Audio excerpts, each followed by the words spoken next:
Hi everyone. Yeah, there's a million videos out there about the Jazzmaster. What's different about this one? Well, this video is more about the adventure that is buying a Jazzmaster, because that's exactly what I experienced in purchasing this guitar.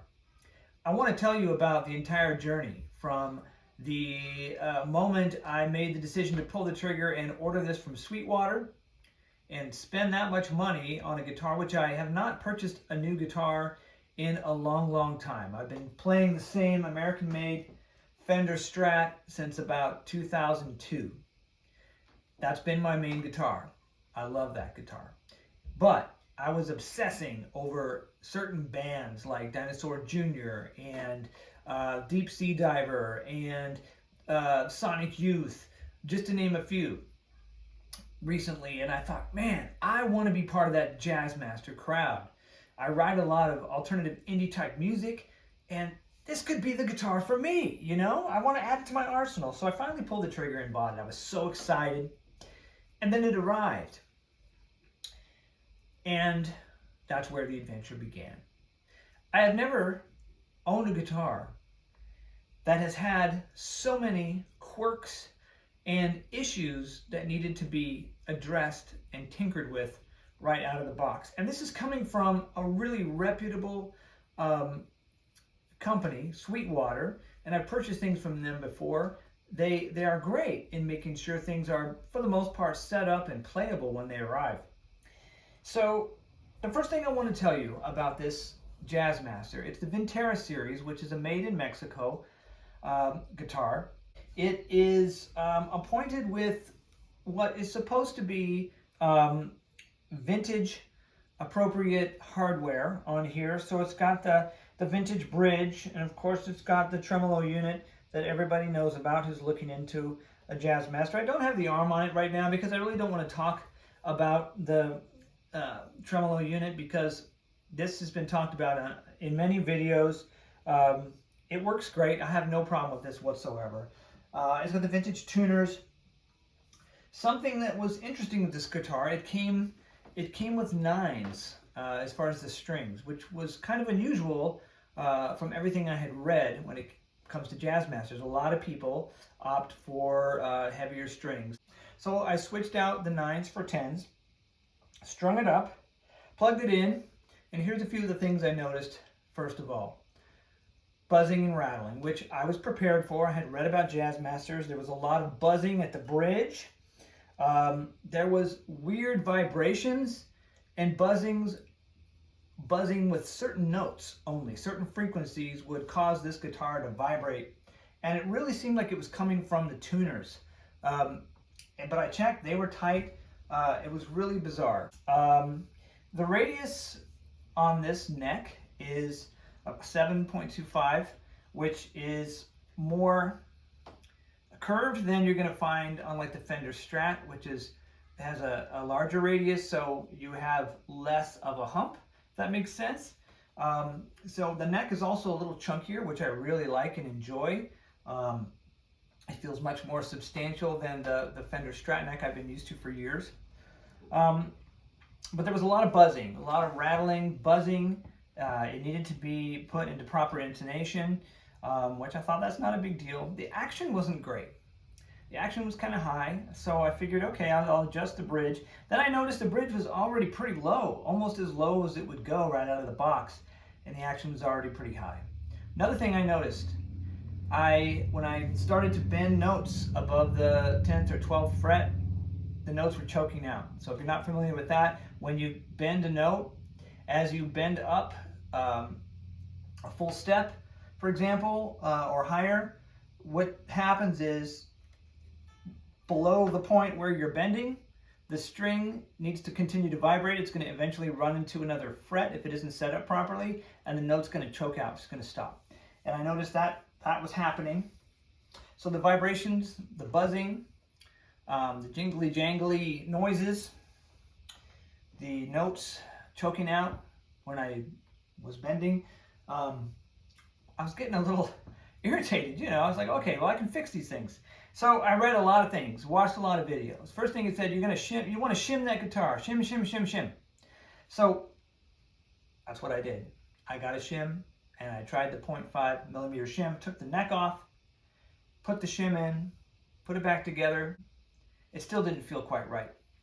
The buzzing, the jangling, the jingling, the notes choking out, couldn't get the action right. Man, I haven't had to put this much work into a guitar.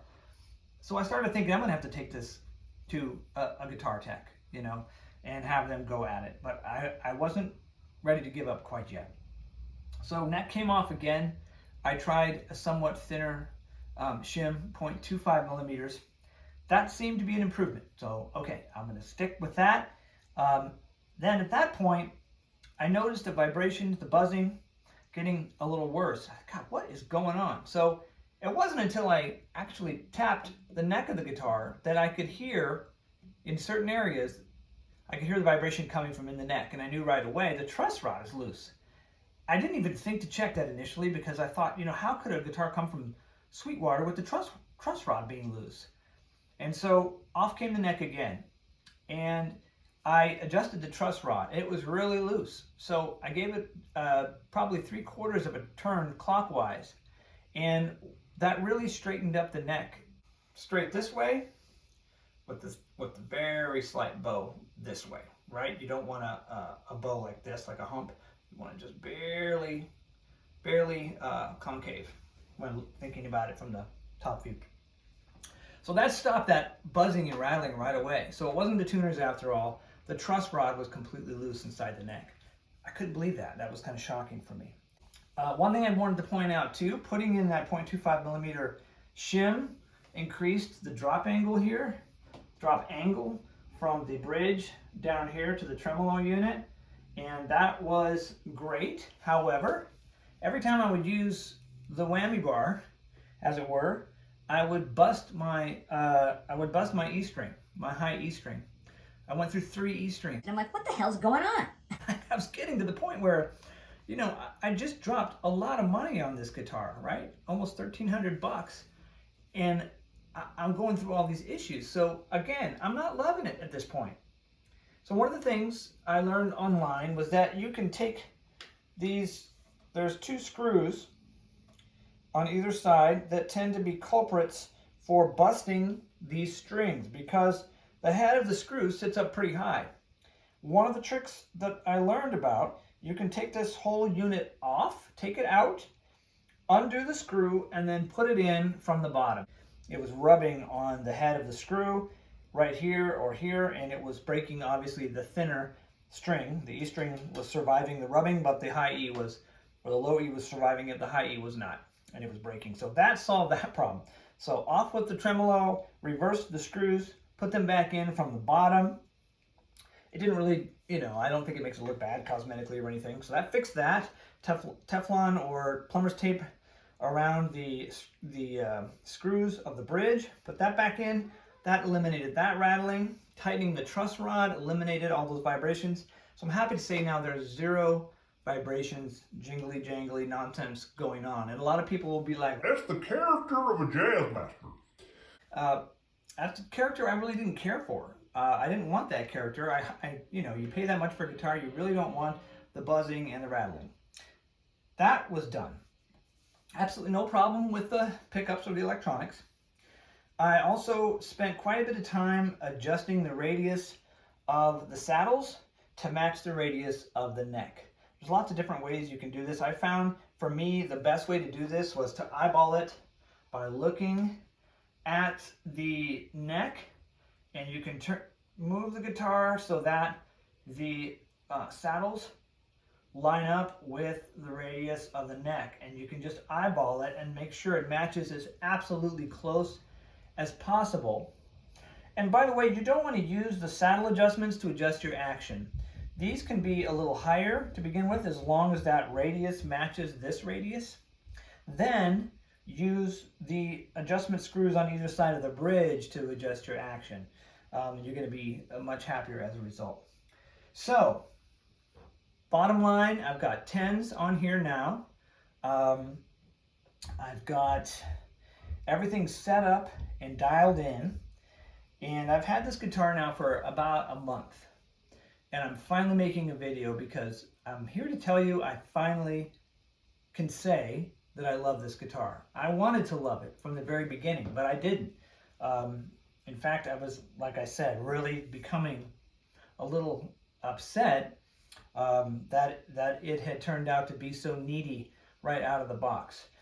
So I will tell you, if you're going to buy a Jazzmaster, and maybe I got a lemon, maybe I got, and by that I mean maybe I got one that just was not, somebody was hungover that day at the factory in the quality control area. I don't know what happened. Maybe this isn't the case for other Vinteras. But the thing you might want to keep in mind is that it could take some dialing in. It could take some effort. If you're not comfortable with any of the things I've described in adjusting this guitar, by all means, take it to a professional guitar tech. It's going to be worth every penny if they can set it up to play like it can play. Because if you're playing a guitar that plays poorly and that is choking out when you bend notes and it's buzzing and rattling, it's not going to be an enjoyable experience for you, and you're going to feel quite upset. So let's start with the bridge pickup. It's got a very biting, bright sound to it that I really like. We'll just do some basic chords.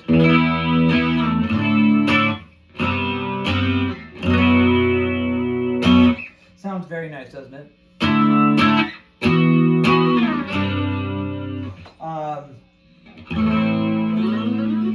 I like it a lot.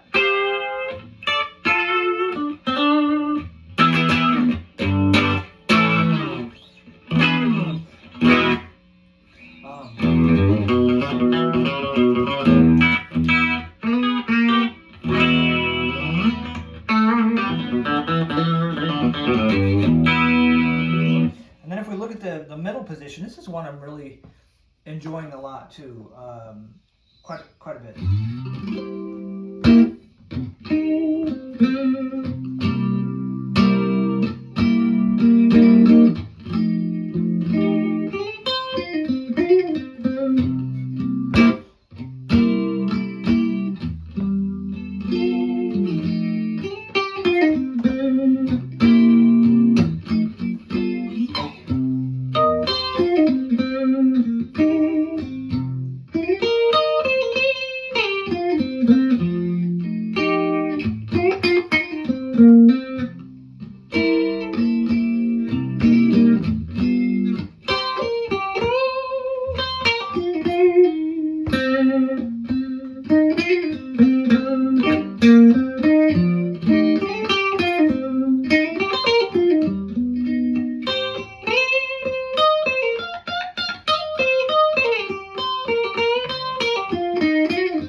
That one, and then you get a little thicker, quackier sound with the neck pickup.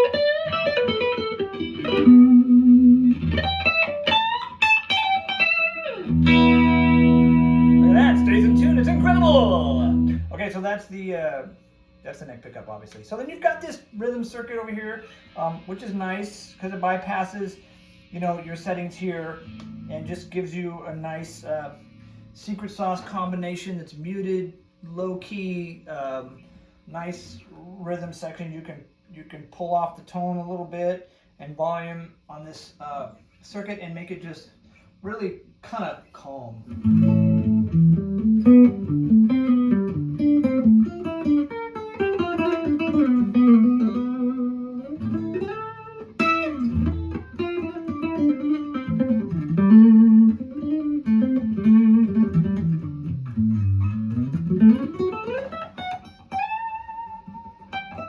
So you could do something like.